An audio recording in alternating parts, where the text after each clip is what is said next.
Hello again. This is Bill Brazil with Good News Support Ministries, and today I wanted to spend a few minutes talking with a good friend of mine, Brad Jenkins, with Until They Know Ministries.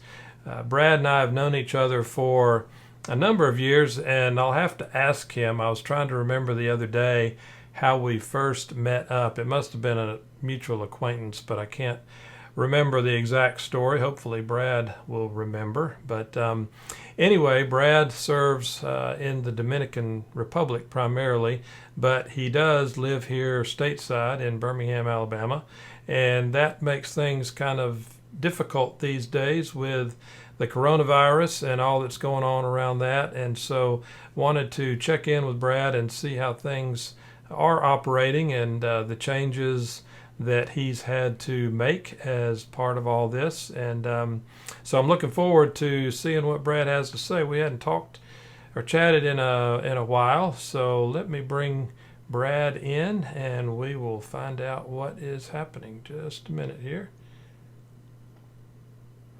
There he is, Brad. Hey man, it's good to see you, buddy.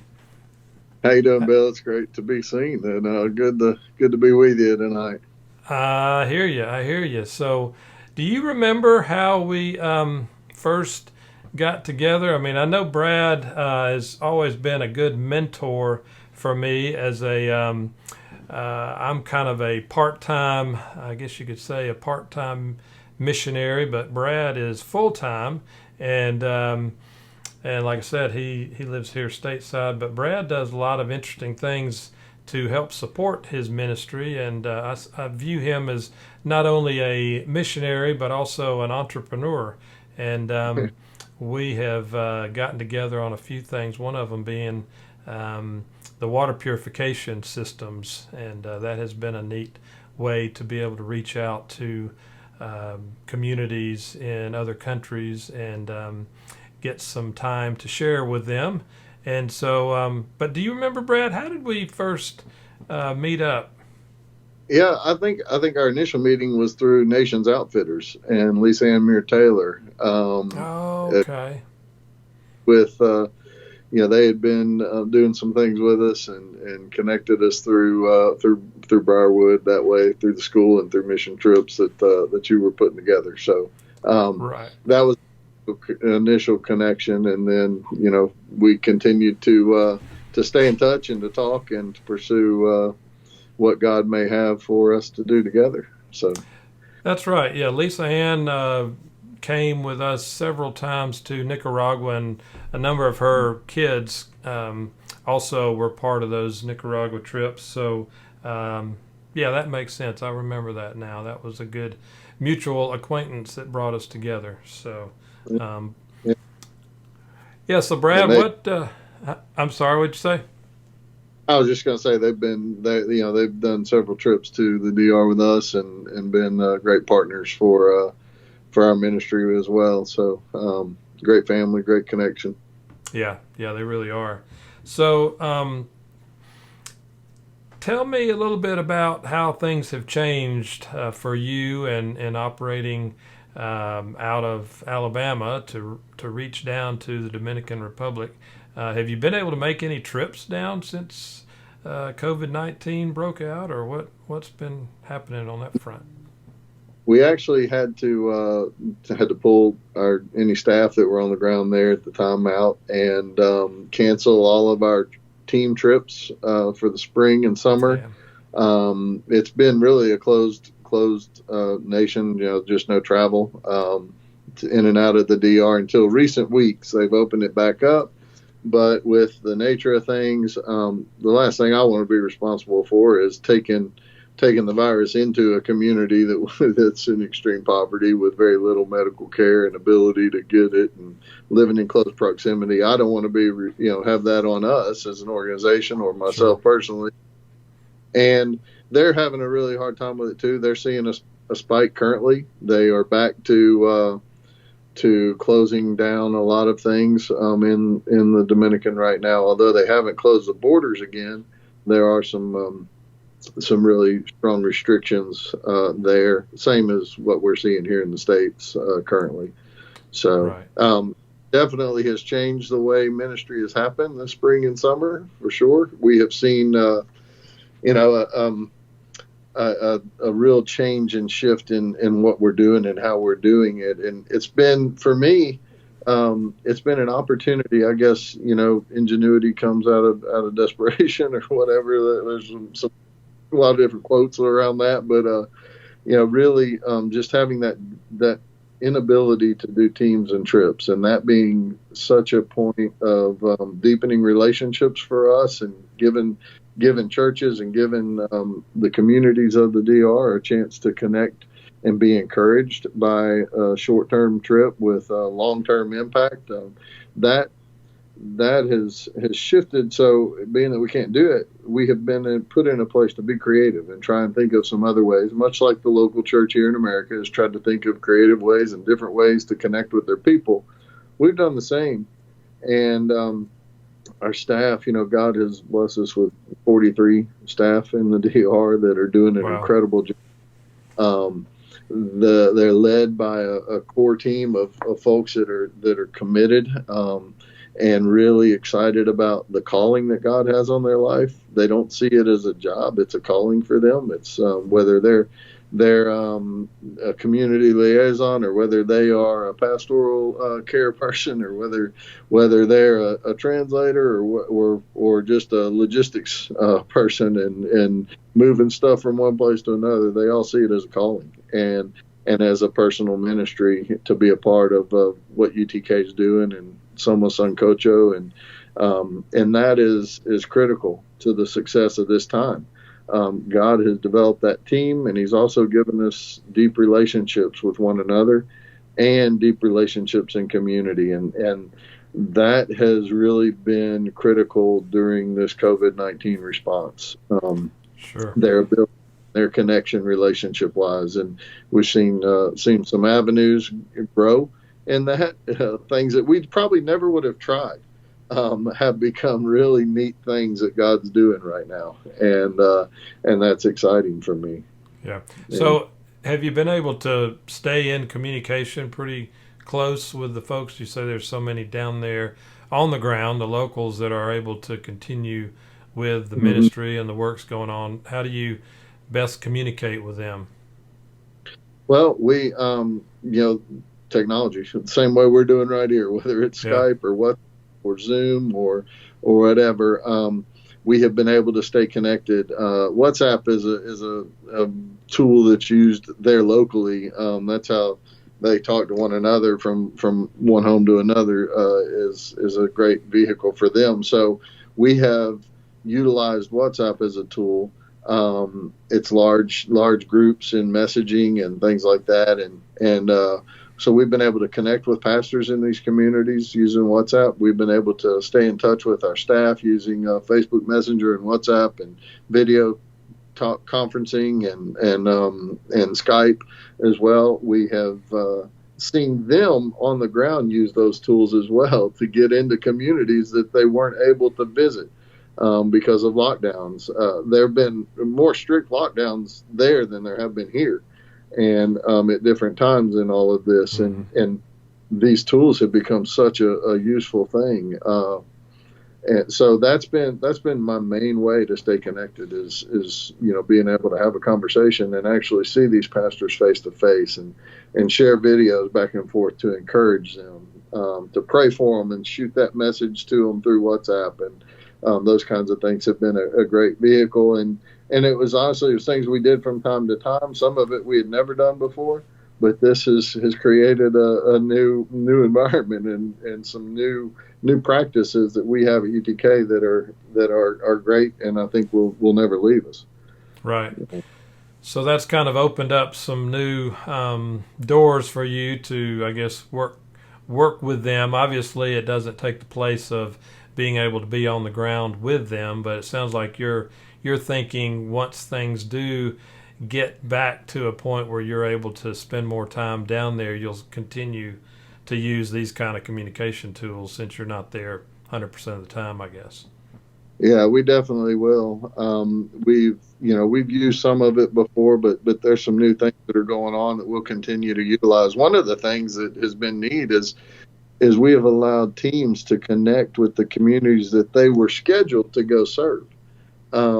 We've created communities in these online environments that have been able to send messages back and forth to one another, using our translators on the ground to translate those video messages or voice messages, text messages from one group to the other. So the pastors and churches there are sending information back to teams that were going to be on the ground there this spring and summer. Those teams are reaching in and connecting back, and they're still able to develop relationship and continue relationship in spite of not being able to make their trip that they had been planning.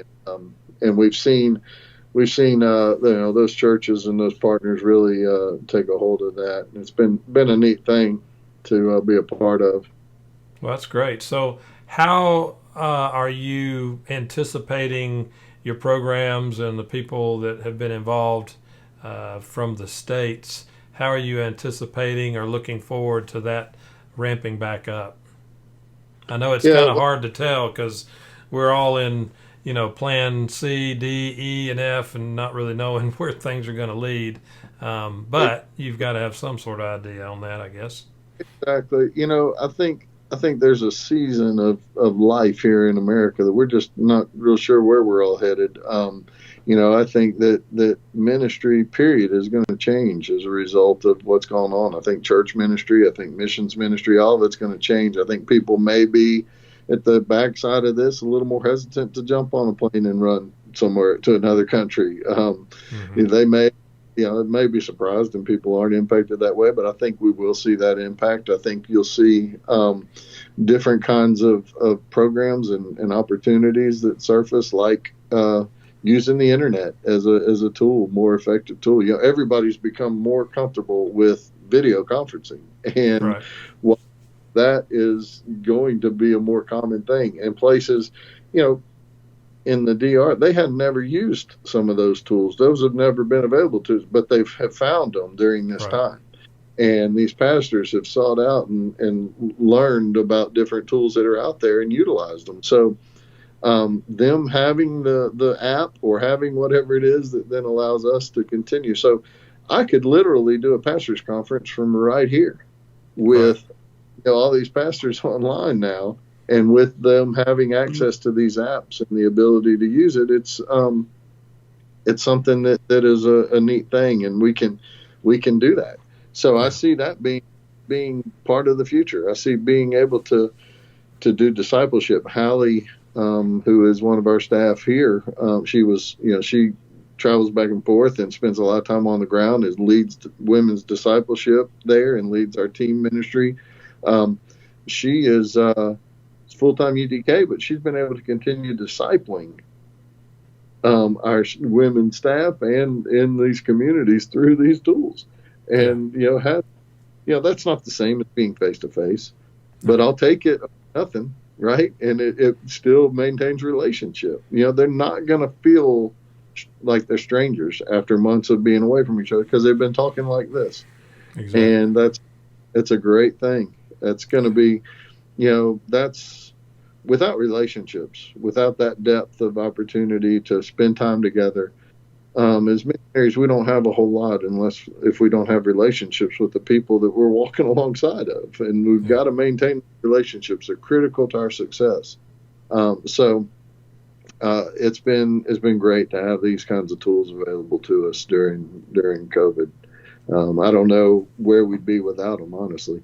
Yeah, that's a great point, especially when it's a situation like yours where you are not, you don't try to be there 100% of the time and can't be there 100% of the time, yet these tools allow you to have continuous connection, I guess you could say, even when you aren't on the ground there in the DR with them. So that's a great point. And I do think you're right in that, we don't really know exactly how things are going to play out as far as how quickly things are going to get back to what we have considered normal. And I guess normal, I've thought about that term a lot recently.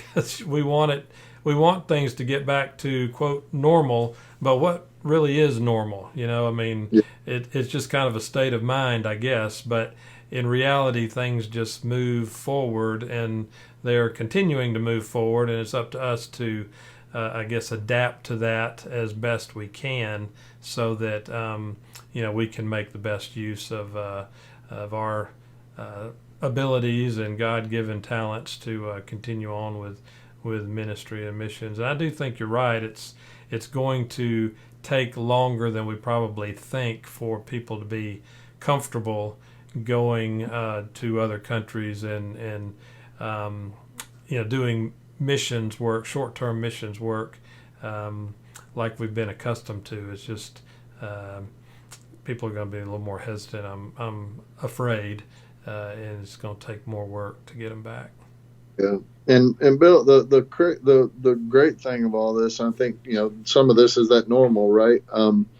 Is and life requires faith, and when you don't have that worldview that is faith based and trusting the Lord, man, this sends you in such a tailspin, right? So. Yeah.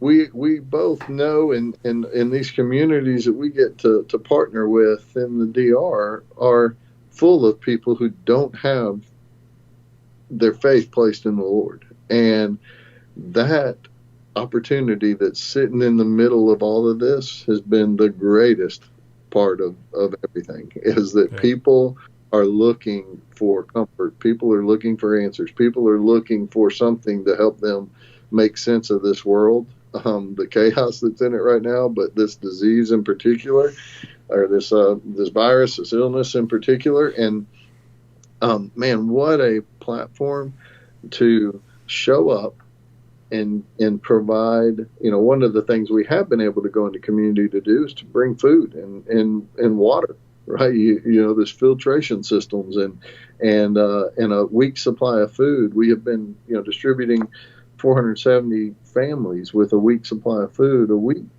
each week from into these communities that we serve, and these families have been identified by community leadership, and we've been going in.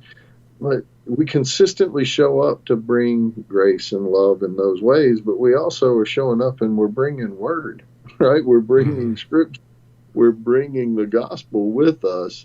And if we go without the gospel, if we go, just like Moses said to the Lord, I'll go, but if you don't go with me, there's no point in me going, right? And we're going to go in there and we're going to bring the things that they need, but we're also going to bring the gospel. We're going to bring truth and encouragement through the word. And man, the receptiveness to that has been the coolest part of all of this, is people are reaching out. Our staff put on Facebook, what we call the prayer wall, Muro de Oración, and it's this Facebook prayer wall, and it's a community for people to come and throw their prayers out, their needs out, to encourage one another with scripture, or with the prayer, or to share a video or share a devotional thought, and people have gone to it, and people have all across the city and the area are being connected there. And our staff is putting on different encouragement things and sharing information about the virus. Early on, it was a lot of health stuff that we were posting on there, and a lot of prayer and a lot of trying to encourage people. But God has developed that thing and used it to touch lives. And our staff is getting people reaching out personally and saying, hey, I'd love to talk to you about this or that. And it's given a great vehicle for continued discipleship and continued sharing of the gospel in one-on-one situations. So, man, the gospel is the world's greatest need, and a time like this highlights that to the people who don't know the Lord, and it brings affirmation and peace to us who do know Him, right? I agree with you that it gives, the whole coronavirus thing gives a great, it's not even just a backdrop, but just a platform for our witness to stand out more. And people, I think, are, like you're saying, searching more. And if we've got a message for them, hopefully it will be more receptive. They'll be more receptive to it as all this is going on. So I think that's a great point you're making there. The other thing I was wondering is, how is support for all your work going with all the other upheaval going on? I mean, when people aren't able to be as directly involved as in the past, how's that been going, and what are your needs there? Well, it's been really remarkable.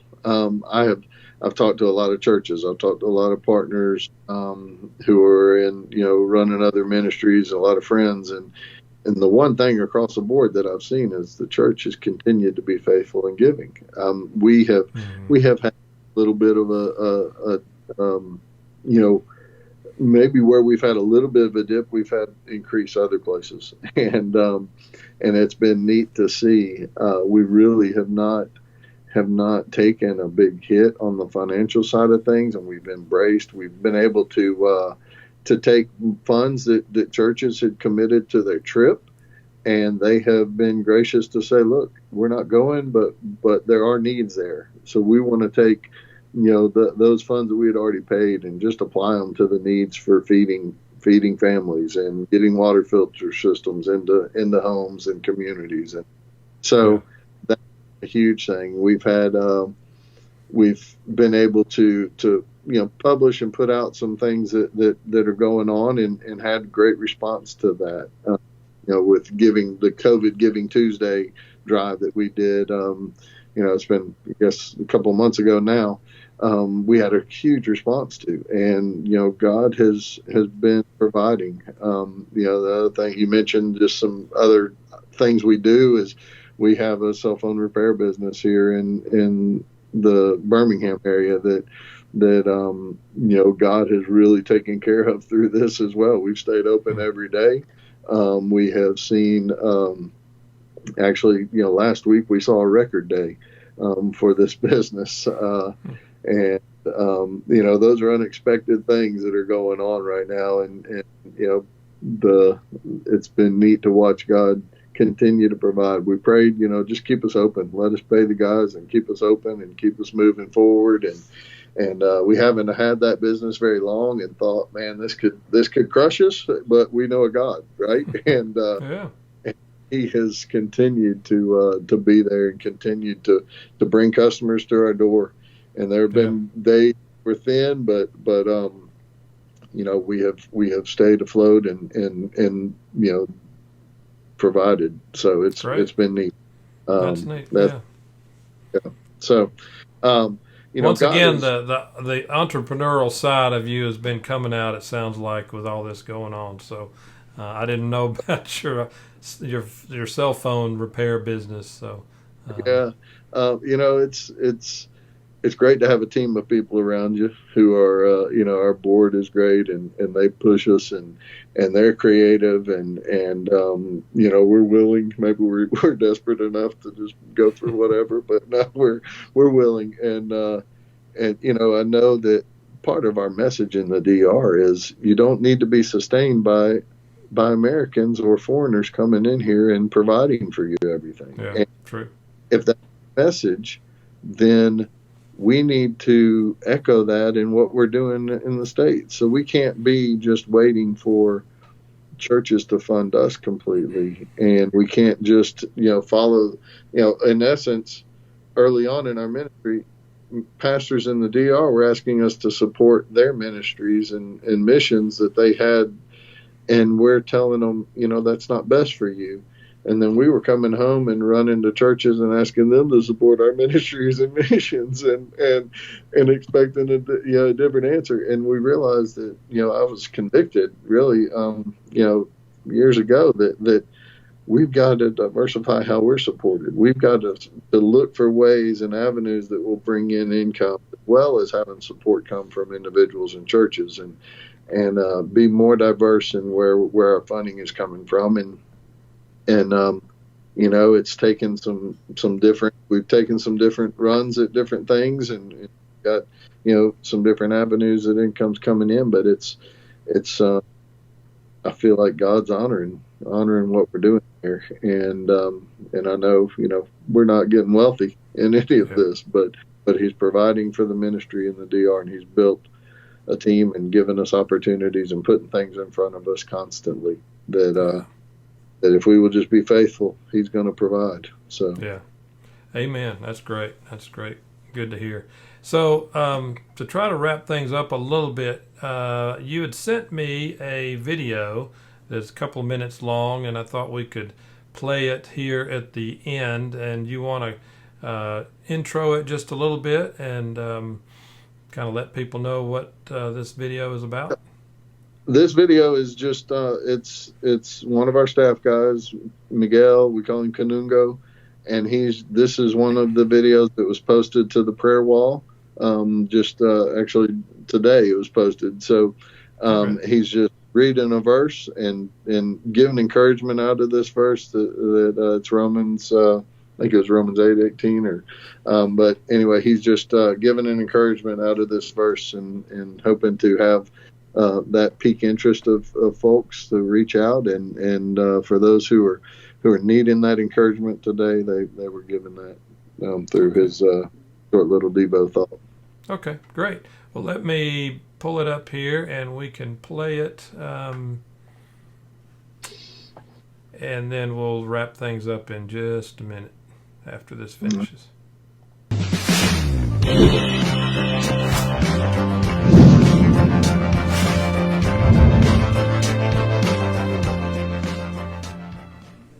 Dios les bendiga. Es más que un honor y un privilegio poder compartir estas palabras con cada uno de ustedes. Mi nombre es José Miguel Antigua y en este día vamos a estar hablando acerca de los sufrimientos presentes y la gloria venidera que nosotros ha de manifestarse como hijos de Dios. El apóstol Pablo dice una palabra poderosa en Romanos capítulo 8, verso 18, y dice: de hecho considero que nada se compararán los sufrimientos actuales con la gloria que habrá de revelarse en nosotros. Todos nosotros en este tiempo actual estamos pasando por diferentes situaciones difíciles. Muchas personas han perdido sus trabajos, muchas personas han enfrentado bajas en su negocio, muchas personas lamentablemente están viviendo una vida de incertidumbre en estos últimos tiempos debido a esta pandemia que se ha llevado la vida de miles de personas. Pero independientemente a lo que tú estés pasando, yo quiero decirte que independientemente a eso, nada de lo que tú estás atravesando se puede comparar con la gloria venidera que en ti ha de manifestarse como hijo de Dios. Cuando nosotros analizamos esa gloria venidera que el apóstol Pablo aquí está hablando, se está refiriendo a esa consumación de la salvación cuando nosotros lleguemos al cielo y cuando nosotros allá estemos donde no va a haber llanto, donde no va a haber COVID-19, donde no va a haber desempleo, donde no va a haber enfermedades. Estaremos para siempre con el Señor. Y a esa gloria venidera es que nosotros debemos de aferrarnos. Independientemente de lo que tú estés pasando, haz lo que hizo el apóstol Pablo. Recuerde a ti mismo cada día que independientemente de lo que tú estés pasando en la actualidad, nada de eso se puede comparar con lo que tú vas a experimentar, que es esa gloria venidera en Cristo Jesús, Señor nuestro, cuando venga a buscarnos y llevarnos a su santo reino. Dios te bendiga.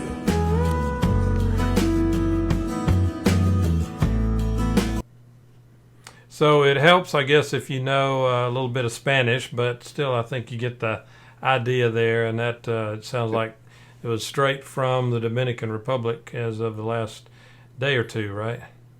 That is, yes, sir. Yeah. Okay.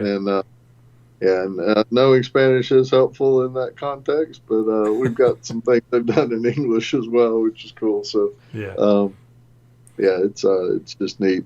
That's an example of the types of things that God's doing, being able to use them and accomplishing, and it's exciting for me to see the staff that we've invested in and see so many of them that were young when they started working with us growing up and taking an opportunity like this to really be leaders.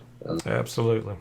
So where can people find out more information if they're watching this from somewhere other than your website? Where's the place to go to get more details? Yeah, we can, social media, UTK223, at UTK223, and, is Instagram and Twitter and Facebook, Until They Know on Facebook is the great places to go. Those are kind of more day-to-day things popping in and out of there. You can go to our website, UTK223.org, and click in for newsletters and things like that, and also see what blogs are being posted and things. So that's where you can catch up with us and learn the most. And of course, our phone numbers are there if you want to give us a call as well through those media opportunities. So, all right. Very good. Well, Brad, thanks for taking some time with us today and getting us up to speed on what's going on and getting us current. I know every day is filled with a new challenge. So, I think you're doing a great job following the Lord's lead and keeping things going. So, well, I appreciate the opportunity to share a little bit. Great to talk with you, Bill, and look forward to one day when we can sit down and connect face to face again here in town. Right. and enjoy some time together. But thanks for reaching out. Thanks for what you're doing in the interview. Appreciate it. My pleasure. Thank you, and we'll talk again soon. All righty. Thanks, Bill. Okay. Bye-bye.